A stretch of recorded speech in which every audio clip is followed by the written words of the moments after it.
Hello, and welcome to my Beatles YouTube channel. If you like the Beatles, please make sure you subscribe and you check out my other videos because I'm sure you're gonna find them interesting. Today we're gonna talk about a new Beatles book called John and Paul, A Love Story in Songs. The book was published on the 27th of March 2025, and it was written by British author Ian Leslie. Leslie has written for the New York Times, the Financial Times, and other important newspapers, but his real passion, he says, is writing books. In his new book, John and Paul, A Love Story in Songs, the author talks about how we often get John and Paul wrong. We think we know them, he says, but we really don't. He talks about how our perceptions of John and Paul tend to be oversimplified and are often misleading. He challenges the stereotypical view of Lennon as the rebellious visionary and McCartney as the sentimental guy who wrote ballads. He also talked about how there wouldn't be John Lennon without Paul McCartney and vice versa. Towards the end of the book, the author mentioned that he didn't seek an interview with Paul McCartney because he couldn't have interviewed John Lennon, so his story would have been sort of one-sided. So in this book, the author tells us the story of the Beatles, but focusing on the relationship between John Lennon and Paul McCartney. Their friendship, their personal lives, and especially their journey as songwriters. The book starts in Liverpool talking about John and Paul's childhoods. The author explains how one of the things that John and Paul had in common was the terrible loss of their mothers. Paul's mother, Mary, died of breast cancer when Paul was only 14. John's mother, Julia, died when John was 17 after she got hit by a car. There is a detailed account of the day John and Paul met, how John Lennon was a bit older and much cooler, but how Paul McCartney was a great musician, so John Lennon was impressed and eventually invited him to join his band. The author takes us through the early days of the Beatles, who of course at this point still call themselves the Quarrymen, all the way through the Hamburg days, where they played in many different clubs like the Indra, the Kaiser Keller, the Top Ten Club and the Star Club, working really hard and living in very rough conditions. How they went back to Liverpool and started playing at the Cavern Club, how they met Brian Epstein, who became their manager. So because I run this YouTube channel which is dedicated to the Beatles, I have read many books about the band and I have seen countless documentaries and videos online, but in this book I found an anecdote that I never heard before. In the early 1960s, when Brian Epstein became the Beatles' manager, John Lennon went to NEMS, which was Brian Epstein's record shop in Liverpool, where Brian was having a meeting with another man. John Lennon shook the other man's hand, but instead of shaking Brian Epstein's hand, he reached for his testicles instead and squeezed them really hard. And then he said, "Whoops!" Brian Epstein was a gay man, and the book talks about how John Lennon was intrigued by Brian Epstein's sexuality. Sometime in the early 1960s, John and Brian went on holiday together, and at Paul McCartney's 21st birthday party, the Cavern Club DJ Bob Wooler mentioned something about this trip to John Lennon. He probably said something like, "How was your honeymoon?" or something like that, sort of implying that John Lennon could potentially be gay and dating Brian Epstein.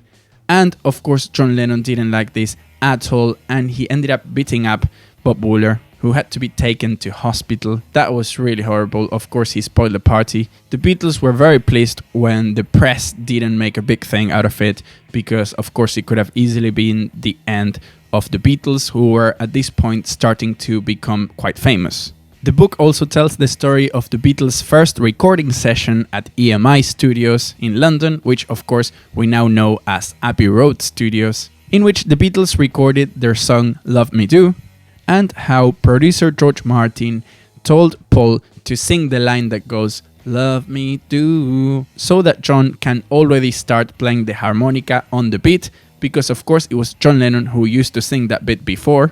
The author uses this song to exemplify how John and Paul often share the same I in songs. You know what I mean? Like for example, in Love Me Do, I'm singing the song but then Paul takes over Love Me Do, as in we are the same person.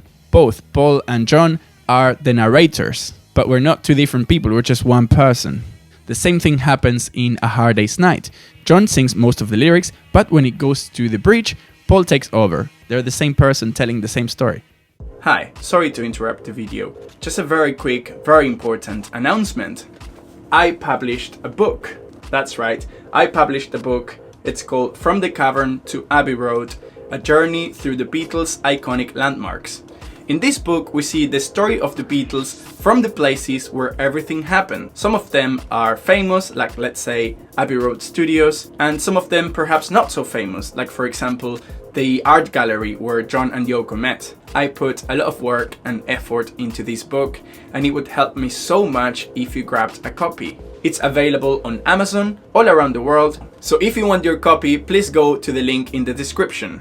Thank you. Now back to the video.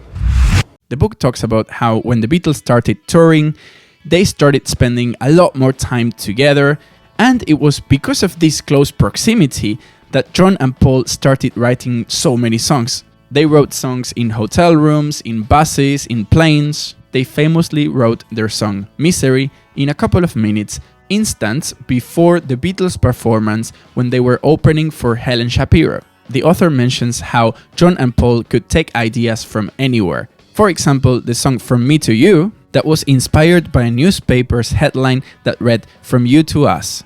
The author also mentions how by writing together so much, they ended up learning from each other and sort of mirroring each other's style. For example, the song The Night Before, that was primarily written by Paul, is not a traditional love song written to the girl you love, but instead the song is addressed to the girl you just left behind.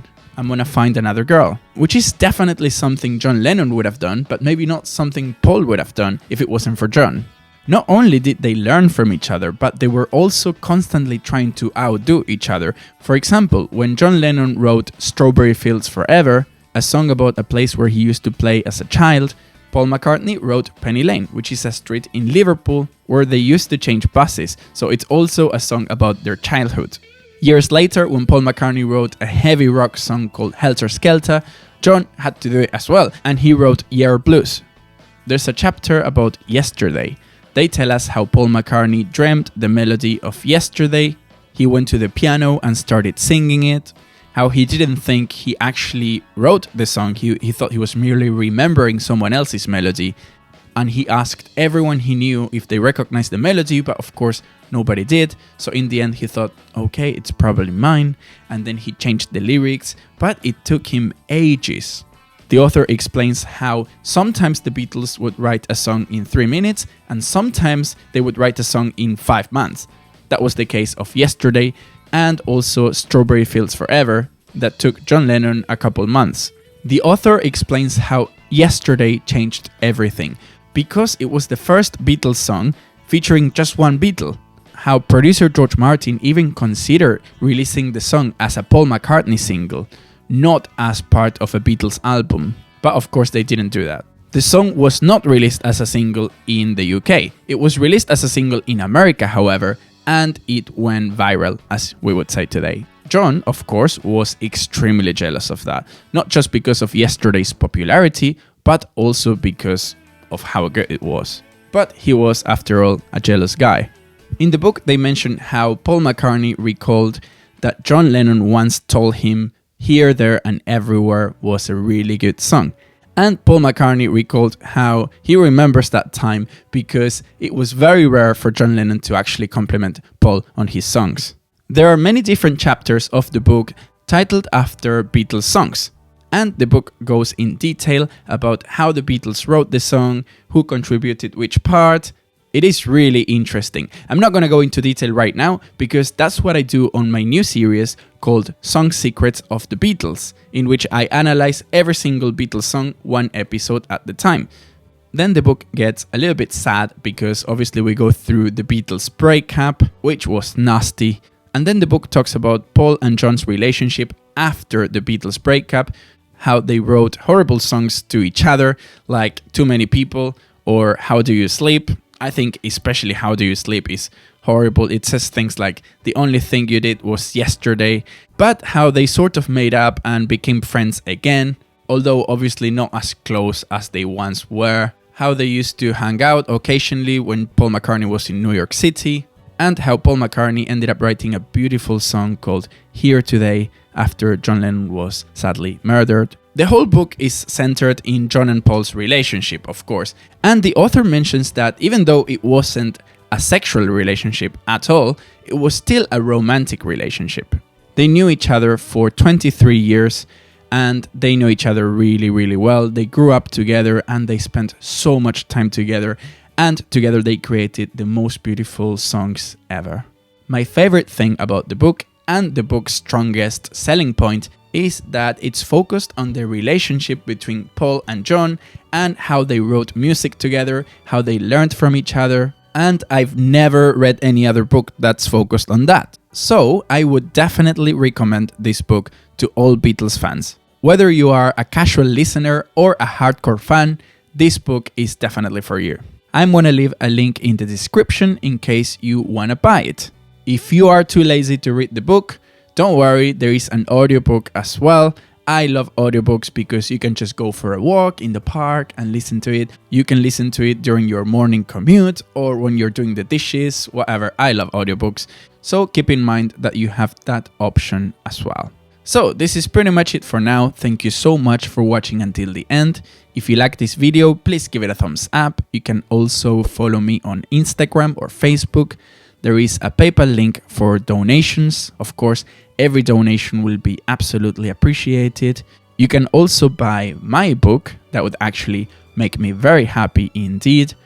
Or the free option is just to subscribe to this YouTube channel and maybe click on the bell icon so you're the first to know when I upload new videos. Thank you for watching. See you next time. Bye.